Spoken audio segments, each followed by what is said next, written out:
ఒక చిన్న గ్రామంలో మోహన్ అనే పిల్లవాడు తన నానమ్మతో కలిసి ఉండేవాడు. మోహన్ చాలా తెలివైనవాడు. నానమ్మ, నాకు చాలా బొమ్మలు కావాలి. అందరి దగ్గర కొత్త బొమ్మలున్నాయి, కానీ నా దగ్గర లేవు. నేను కూడా అవన్నీ తీసుకోవచ్చా? తీసుకోవచ్చు మోహన్, కానీ గుర్తుపెట్టుకో, మనకు అవసరానికి మించి దొరికే వస్తువులే మనకు బాధ కలిగిస్తాయి.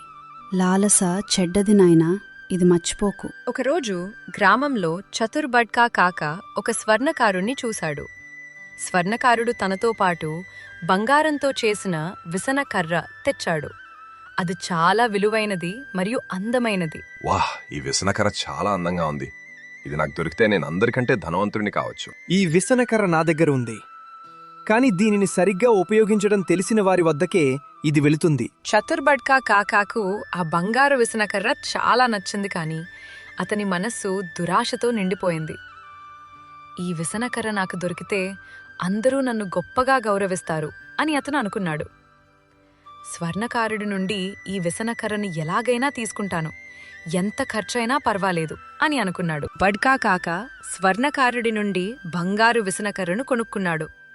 కాని దానికి అవసరం లేనంత ఎక్కువ డబ్బు చెల్లించాడు. ఆ విసనకర్ర తనను చాలా ప్రసిద్ధి చేస్తుందని అతను అనుకున్నాడు. మీరు చాలా డబ్బు ఇచ్చారు కాకా. ఇప్పుడు మీ దగ్గర ఒక విసనకర్ర ఉంది. అది బహుశా మిమ్మల్ని ఎప్పటికీ సంతోషపెట్టకపోవచ్చు. లేదు స్వర్ణకార, ఇప్పుడు నేను అందరిలోకి గొప్ప వ్యక్తినవుతాను. కొంతకాలం తర్వాత చతుర్బడ్కా కాకాకు అర్థమైంది, బంగారు విసనకర్ర కేవలం ఒక ఆడంబరం ప్రదర్శన మాత్రమే అని. అతను దానిని అధిక ధరకు కొన్నాడు, కాని ఆ విసనకర్ర ఏ పని చేయలేదు.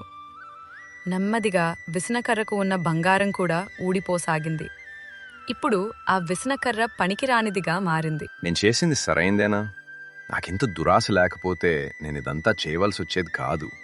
ఇప్పుడు నాకు ఏదీ బాగుండడం లేదు. మోహన్ కాకా నుండి ఇదంతా విన్నప్పుడు అతను తన నాయనమ్మ వద్దకు వెళ్లి ఇలా అన్నాడు. నాయనమ్మ, కాకాకి ఏమైంది? అతనికి చాలా డబ్బు, వస్తువులు దొరికాయి, కానీ అతను సంతోషంగా లేడు. ఇక్కడే దురాశ చెడ్డది అనే భాగం ఉంది మోహన్.